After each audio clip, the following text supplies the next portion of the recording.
Tune in on the weekends to see Judge Jeanine Pirro, the host of Justice. She joins us live right now. Good morning to you. Good morning. Hey, go ahead, Steve. I was going to say, what do you make of the Montana Republican congressional candidate who got tangled up with that reporter, body slammed him, apologized last night, but won? I know. I think it's unbelievable. Number one, you know my background. I'm a prosecutor. If it's a crime, you prosecute the guy, period, end of the story. June 7th, he's going to be in court.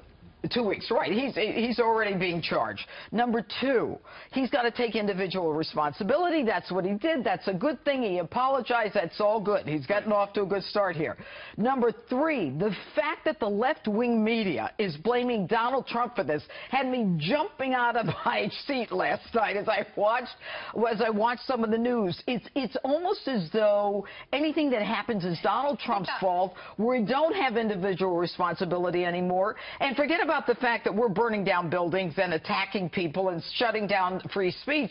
It's all Donald Trump's. This is lunacy. Anything he says, they're against. Yeah. Anything he does, they're against. It shouldn't be surprising, though, that they handled it this way. Yeah, but, you know, they're normalizing this crazy thinking.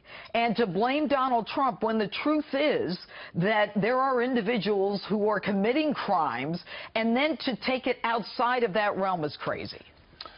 We asked for comments, and we got a whole bunch of people. Jim tweeted, the president gets all the blame. When will he start getting credit for all the good things? Supreme Court nominee, stock market, deportation of MS-13.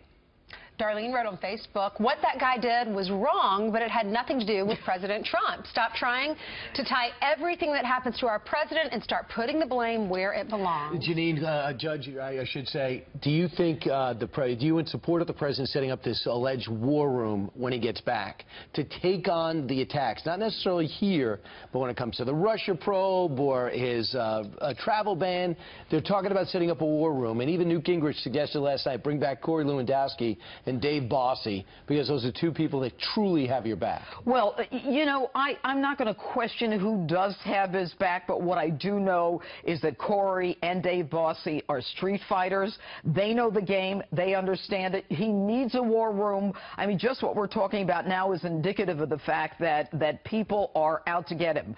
Before he was actually sworn in, people said we're going to impeach him.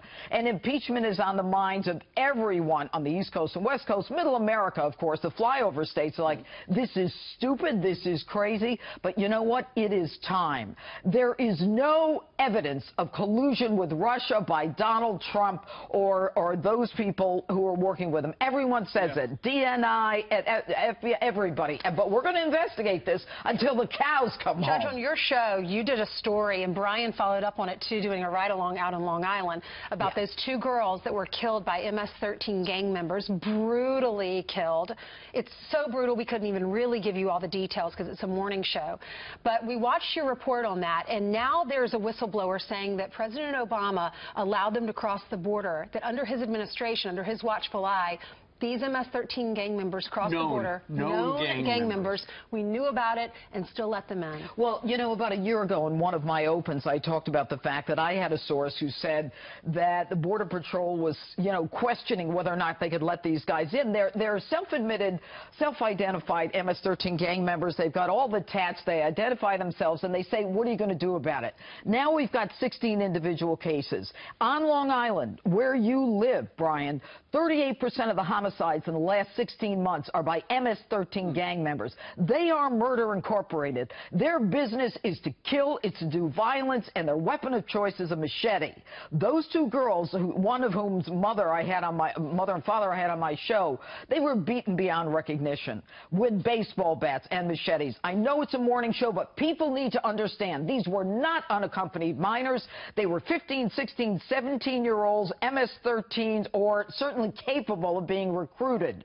And for the Obama administration to say they are suffering horrific crimes or horrific events in their country, that's baloney. I want to get your take on this. You know, the whole circus story is moving forward. That news organization that found out through a Freedom of Information Act that the NSA was spying, going beyond its jurisdiction and spying on people since 2010. Here's John Solomon and Sarah Carter last night who broke this story, and now they're beginning to find out how complicit the FBI was.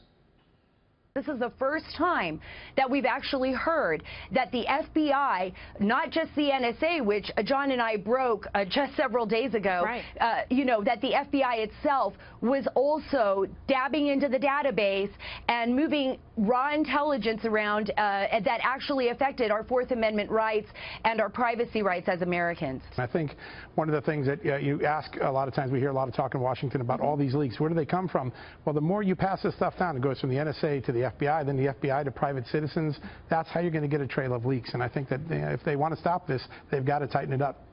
The suggestion, clearly, there is a segment of the government that is involved in, leaking information, doing investigations of people, surveilling them. And the FBI, when we talk about they're doing the investigation on Donald Trump and all that, his campaign and his associates, I'm not sure they're the people to do it, because we've got individuals within the government who are lying to us.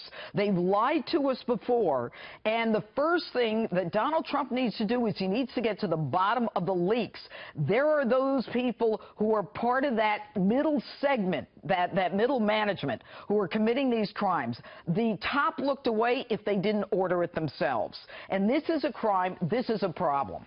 Yeah, go to Circa, find out. Also, I think it's interesting that Town Hall has a story that the Trump administration has identified 3 leakers in the White House. They're going to be fired when he comes back. Let's hope so, because enough of this nonsense. Thank you, Judge. We'll be watching this weekend. That's right, I'll be on. All right.